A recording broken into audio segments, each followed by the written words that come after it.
So hello guys, कैसे हो आप लोग? तो उम्मीद करते हैं आप लोग बहुत ही अच्छे होंगे। तो आज की वीडियोज़ में गाइज़ आप लोग को बताने वाला है, क्योंकि बहुत सारे कमेंट्स और डीएम्स मेरे को मिले हैं कि न्यूटन स्कूल में नया अपडेट आया हुआ है मॉक्स को लेकर के, या फिर प्लेसमेंट इंटरव्यू राउंड्स को लेकर के कुछ नया अपडेट आया है, उस पे वीडियोज़ बनाइए। कुछ लोगों ने स्क्रीनशॉट्स भी मेरे को भेजे हैं कि क्या-क्या अपडेट आया और उसके जो भी कोर्स कोऑर्डिनेटर है वो क्या स्लैक चैनल में बोल रहे हैं। ठीक है? तो सभी लोगों ने स्क्रीनशॉट मेरे को भेजा है। तो मैंने सारे स्क्रीनशॉट को पढ़ा अच्छे से और पता करा उसके बारे में कि क्या-क्या सच्चाई है इसमें। तो मेरे को जो पता चला है, आज मैं आपको इस वीडियोज़ में बताऊँगा। तो चलिए वीडियो शुरू करते हैं। तो सबसे पहले आपको लेके चलते हैं अपनी स्क्रीन पे। तो यहाँ पे आप देख सकते हैं, यहाँ पे चलिए सबसे पहले चलते हैं कंप्यूटर स्क्रीन पर। तो यहाँ पे जैसे आप स्क्रीन्स पे देख रहे हैं, ढेर सारे स्क्रीनशॉट्स हैं। तो सबसे पहले हम लोग डिस्कस करेंगे मॉक्स के बारे में। मॉक इंटरव्यू में क्या बताया जा रहा है, कोर्स कोऑर्डिनेटर ने क्या बताया, ठीक है, आपको मेल क्या-क्या है, सारी चीज़ आज डिस्कस करेंगे इसमें। तो चलिए बढ़ते हैं आगे। तो सबसे पहले जो मॉक इंटरव्यू जो है और उसमें क्या कौन से पॉइंट आप लोग को सबसे ज़्यादा डरा रहा है, क्योंकि बहुत सारे लोग बोल रहे हैं कि इसमें जो थर्ड पॉइंट्स है वो पता नहीं क्या लिखा हुआ है। ठीक है, तो सिंपल लिखा हुआ है गाइस कि आप जो मॉक दोगे ना, पहले तो मॉक क्या होता था कि नो नो आते जा रहा था, फिर भी हम लोग क्या कर रहे थे, बार बार उसको रिशेड्यूल कर रहे थे, मॉक्स दे रहे थे।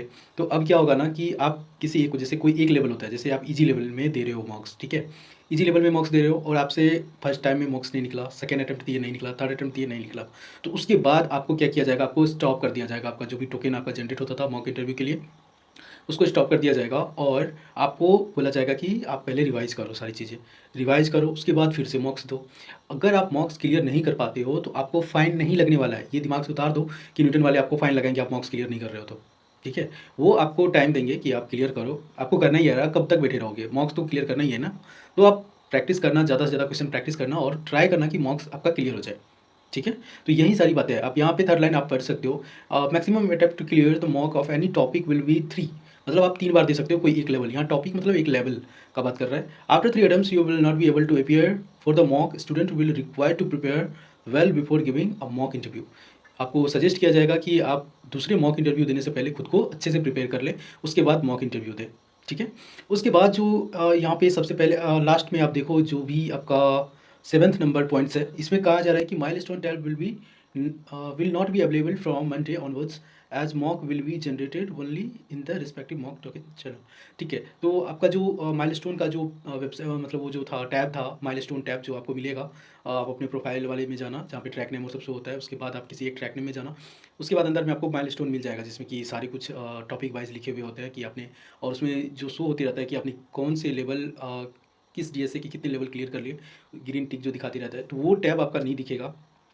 ठीक है? आपको मॉक्स बुक करने के लिए जो आप लोग का स्लैक चैनल बना है, जिसमें आप लोग को मैसेज करना होता है मॉक इंटरव्यू बुक करने के लिए, आपको उसी में जा कर के मैसेज करना पड़ेगा कि मेरा मॉक इंटरव्यू बुक कर दो। ठीक है? शेड्यूल कर दो। तो इस तरीके से आप मॉक इंटरव्यू बुक कर सकेंगे अपना। और एक चीज़ और बता दूँ गाइज़, इसका जो डूज़ एंड डोंट्स है, अभी बहुत से लोग घबरा गए हैं कि क्या करना चाहिए, नहीं करना चाहिए इस स्टेज में, क्योंकि बहुत सारे रूल्स चेंज कर रहे हैं न्यूटन स्कूल। तो आपको क्या करना चाहिए, सबसे पहला डूज़ देखो, मैंने लिखा है कि सॉल्व असाइनमेंट्स और एरिना के क्वेश्चन ज़रूर प्रैक्टिस करना। ठीक है? और कॉन्टेस्ट में इग्नोर नहीं करना है कि कॉन्टेस्ट के क्वेश्चन, मतलब कॉन्टेस्ट में पार्टिसिपेट नहीं कर रहे हैं। देखो, क्वेश्चन सॉल्व करना अलग बात है, पार्टिसिपेट करना अलग बात है। पार्टिसिपेट करना मतलब कुछ क्वेश्चन की कुछ-कुछ लॉजिक लिखना, क्वेश्चन समझना, ठीक है? और एग्ज़ाम जाकर के कोड कॉपी पेस्ट करके एग्ज़ाम भी दिया जाता है यहाँ पे। तो वो काम करके कोई फ़ायदा होने वाला है नहीं। आप एक ही क्वेश्चन सॉल्व करो, लेकिन ईमानदारी से करो, ठीक है? मैं तो यही कहूँगा। और मैं नहीं कहता, मैं किसी को सजेस्ट नहीं करूँगा कि आप ज़्यादा से ज़्यादा क्वेश्चन सॉल्व करो। हाँ, अगर आपको आता है तो ज़रूर सॉल्व करो। अगर नहीं आता है, एक क्वेश्चन आता है, एक ही क्वेश्चन सॉल्व करो। लेकिन अपीयर ज़रूर होना हर एक कॉन्टेस्ट में। ऐसा नहीं कि इसको मिस कर देते हैं, अगले वाले कॉन्टेस्ट में अपीयर हो जाएँगे, ऐसा नहीं करना है। जैसे ही पता चलता है कॉन्टेस्ट आने वाला है, 1 सप्ताह पहले से लग जाओ, क्वेश्चन प्रैक्टिस करो अरीना की ज़्यादा से ज़्यादा, ठीक है? क्योंकि पता तो चल जाता है कौन से टॉपिक से आपको क्वेश्चन पूछा जाएगा कॉन्टेस्ट में। तो वो सारे टॉपिक्स के आप जितना ज़्यादा हो सके क्वेश्चन प्रैक्टिस कर लो, ताकि उसमें, और वो जो क्वेश्चन होते हैं गाइज़, वो सिमिलर क्वेश्चन होते हैं आपके पिछले वाले कॉन्टेस्ट से भी। तो पिछले वाले कॉन्टेस्ट में आपसे क्या क्वेश्चन पूछा गया था, उसको भी ज़रूर प्रैक्टिस कर लेना। जो भी कॉन्टेस्ट आपके होते जा रहे हैं, सबका क्वेश्चन आप प्रैक्टिस करते चले जाना। उसके बाद इस तरीके से यही सारे स्टेप आप ज़रूर फॉलो करना अगले कॉन्टेस्ट देने से पहले, ठीक है?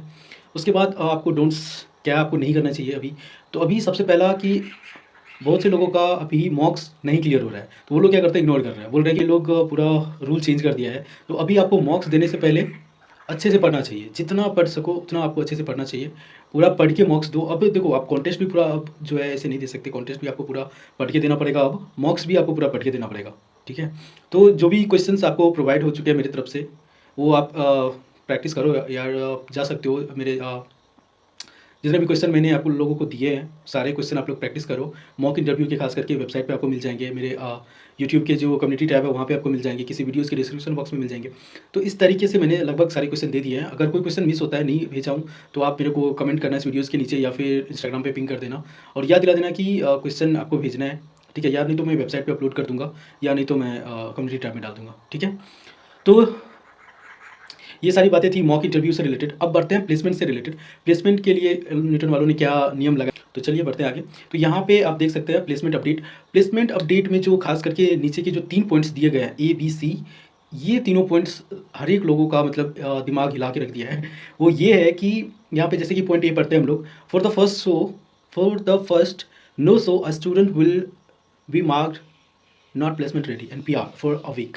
तो बोला जाता है कि अगर आपको एनपीआर मतलब नॉट प्लेसमेंट रेडी कैंडिडेट तब आपको डिक्लेयर किया जाएगा जब आप एकदम से एक्टिव होना बंद हो जाते हो, मतलब कोई चीज़ का रिस्पॉन्स ही नहीं देते हो। जैसे कि अगर आपने एलएलपी फेज में पहुंच गए हो, ठीक है, कंपनी आपके लिए शेड्यूल हो रही है, लेकिन आप ना मेल पे कोई रिप्लाई करते हो, ना फ़ोन रिसीव करते हो, कुछ नहीं करते हो, मतलब एक तरह से अपने आप को आप एक्टिव नहीं रख रहे हो इन सारी चीज़ों से, तो उस केस में क्या किया जाता है, आपको एनपीआर घोषित किया जाता है। ठीक, दूसरा कब, जब आपको क्या किया जाता है, आप प्लेसमेंट राउंड में बैठ रहे हो, ठीक है, और आप एक बेसिक मतलब होता है ना, नॉर्मल से नॉर्मल क्वेश्चन आप आंसर नहीं कर पा रहे हो, तो उस केस में भी आपको एनपीआर डिक्लेयर कर दिया जाता है। एनपीआर का मतलब है कि आप अभी प्लेसमेंट के लिए रेडी नहीं हो, आपको फिर से रिवीजन बैच में डाला जा सकता है, ठीक है। तो पहला अटेम्प्ट, अगर आप सेकेंड बार भी आप यही काम करते हो, सेकेंड जो भी आपका इंटरव्यू शेड्यूल होता है उसमें भी आप जाके यही काम करते हो, ठीक है, तो फर्स्ट वाले में तो अगर जैसे पहला इंटरव्यू आपका शेड्यूल हुआ, उसमें आप अपने आप को नहीं दिखा पा रहे हो या फिर आप मतलब पार्टिसिपेट नहीं कर रहे हो, एक्टिव नहीं कर रहे हो, एक्सेप्ट नहीं कर रहे हो इंटरव्यू को, जो भी डेट आपको दिया जा रहा है उसमें आप लॉगिन नहीं कर रहे हो। एक्चुअली क्या होता है ना कि आपको जो भी आपके इंटरव्यू शेड्यूल होता है, तो इंटरव्यू जो आपका शेड्यूल हुआ है उसको एक्सेप्ट करने के लिए आपको जाना पड़ता है अपने पोर्टल पे, अपने डैशबोर्ड पे, और वहाँ जाके उसको एक्सेप्ट करना होता है, ठीक है। तो अगर आप ये नहीं कर रहे हो, ठीक है, और कोई आप रीज़न नहीं बता रहे हो न्यूटन स्कूल को कि आपने क्यों एक्सेप्ट नहीं करा या कुछ, तो क्या होगा उस केस में, क्या होगा, क्योंकि आप कुछ कर नहीं रहे हो, आप एक्टिव नहीं हो, तो उस केस में आपको क्या किया जाएगा, एनपीआर घोषित कर दिया जाएगा 1 वीक के लिए, ठीक है। उसके बाद अगर आपका सेकेंड इंटरव्यू शेड्यूल होता है और उसमें भी आप एक्टिव नहीं रहते हो, तो आपको 1 मंथ के लिए क्या किया जाता है, एनपीआर डिक्लेयर कर दिया जाता है, ठीक है। और अगर आप थर्ड अटेम्प्ट में, थर्ड इंटरव्यू अगर आपका कोई शेड्यूल हुआ, उसमें भी आप अगर एक्टिव नहीं हो रहे हो, ठीक है, कोई भी चीज़ का रिस्पॉन्स नहीं दे रहे हो सही से, तो आपको क्या किया जाएगा, आपका कोर्स टर्मिनेट कर दिया जाएगा। उसके बाद आपको चार्जेस आपसे डिमांड किए जाएंगे, ठीक है, जो भी चार्जेज है, मतलब पूरा पैसा आपसे डिमांड किया जाएगा, ठीक है, 2,95,000, 2,95,000, ठीक है, वो आपको पे करने पड़ेंगे, ठीक है। तो ये सारी बातें हैं। तो डूज एंड डोंट्स सब में सेम है गाइस। तो ये सारी चीज़ें आपको फॉलो करनी चाहिए, ठीक है।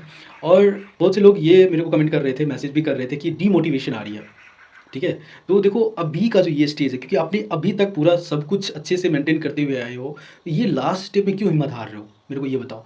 हिम्मत अगर हारना था तो शुरू में ही हार लेते ना कि अरे इतना पढ़ना है मेरे को। अब आप टीएसए कंप्लीट करके फ्रंट एंड में आ गए हो, फ्रंट एंड भी कंप्लीट करने वाले हो, प्लेसमेंट फेज में आने वाले हो, अब आके हिम्मत हार रहे हो आप लोग। ये सही नहीं है। अभी हिम्मत, अब तो हिम्मत हारनी नहीं है, अब तो आपको जॉब लगने वाली है कुछ मंथ बाद, ठीक है। किसी-किसी का तो स्टार्ट भी हो गया होगा, किसी-किसी का तो इंटरव्यू भी शेड्यूल हो गया होगा, ठीक है। हम मानते हैं अभी डिसीजंस चल रहे हैं, ज़्यादा से ज़्यादा अभी प्रॉब्लम हो रहा है, बहुत सारी कंपनीज़ शेड्यूल नहीं कर रही है या फिर हायरिंग बंद कर दी है, मानते हैं थोड़ी बहुत प्रॉब्लम है, ठीक है। तो प्लेसमेंट में डिले होगा, आप लोग का भी, सबका होगा, ठीक है। तो अभी घबराना नहीं है, प्लेसमेंट में ऐसा नहीं कि अब इसके बाद प्लेसमेंट होगा ही नहीं, होगा, ठीक है। तो थोड़ा सा डिले आप लोग समझ सकते हो कितनी प्रॉब्लम्स अभी चल रही है आईटी सेक्टर्स में। तो कुछ दिन का प्रॉब्लम है, कुछ मंथ का प्रॉब्लम कह सकते हैं, उसके बाद सब कुछ ठीक हो जाएगा, ठीक है। तो वरी नहीं करना है और ज़्यादा से ज़्यादा प्लेसमेंट की तरफ ध्यान देना है, अभी हिम्मत बना के रखना है। और गाइस मैं माइक लगाना भूल गया था यार, अब तो पता नहीं आवाज़ कैसा गया होगा, ठीक है। तो थोड़ा सा आवाज़ का प्रॉब्लम अगर हो तो माइंड मत करना, ठीक है। मैं माइक लगा ले रहा हूँ, तो हो जाता है कभी कभी प्रॉब्लम।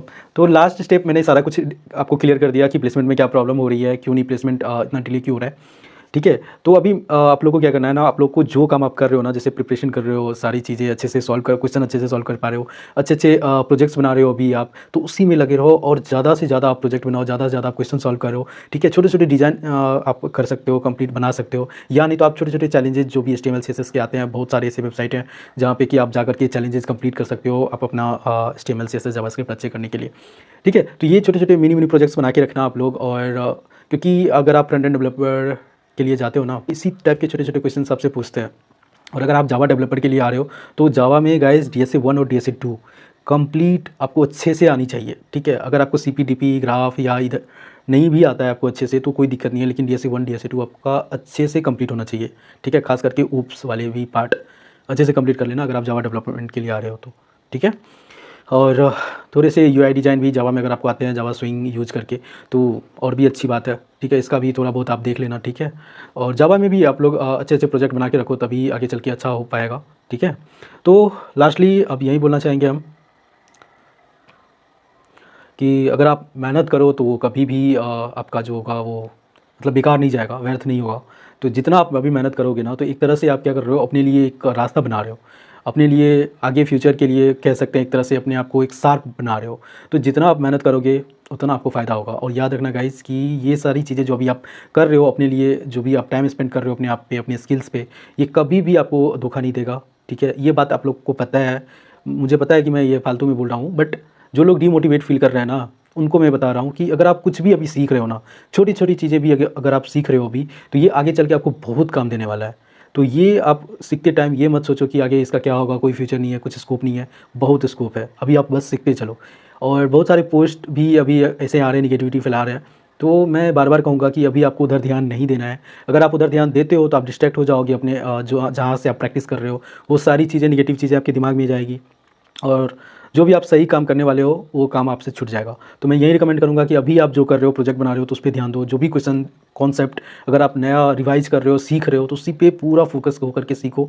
और प्रैक्टिस के लिए कोई भी कॉन्सेप्ट सीखते हो तो ज़रूर से ज़रूर प्रैक्टिस करो। बस यही सारी बातें आज के वीडियोज़ में रखते हैं, नहीं तो वीडियोज़ बहुत बड़ी हो जाएगी। और मिलते हैं दूसरे वीडियोज़ में जो कि इसके ठीक बाद आने वाला है, ठीक है।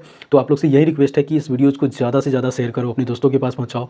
मई अप्रैल सारे बैच में लगभग यही मैसेज गया है हर एक जगह, स्लैक पे हो या फिर हर एक के मेल पे हो, यही सारे मैसेज हर जगह एस्केलेट करवाया जा रहा है। तो ज़्यादा आप लोग को टेंशन लेने की ज़रूरत नहीं है। अगर आप लोग देखो, अगर आप लोग मॉक्स भी दोगे ना, वो कौन सा आपका ट्रैक करके रखा है कि आप 3 मॉक्स दिए हो कि 4 मॉक्स दिए हो, ठीक है। आप सीधा, आपको अगर ज़्यादा मॉक्स देना है ना, तो आप मैसेज कर देना मेरा मॉक शेड्यूल कर दो, ठीक है। हो सकता है वो लोग ट्रैक कर रहे हो आपको, बट एक बार ट्राई करके आप लोग भी करना। 3 बार जिनका हो गया है, जिनका शेड्यूल नहीं हो रहा है, तो ऐसे ही करके तो आगे चल के ये भी हो जाएगा गाइज़। ये एक तरह से जितने भी कोर्स कोऑर्डिनेटर हैं वो ये चाहते हैं कि आप लोग पढ़ो, तो इसीलिए वो लोग थोड़ा सा रूल जो है स्ट्रिक्ट बना रहे हैं, ताकि आप लोग भी थोड़े सिंसियर हो जाओ और अपना पढ़ाई स्टार्ट कर दो अच्छे से, ठीक है।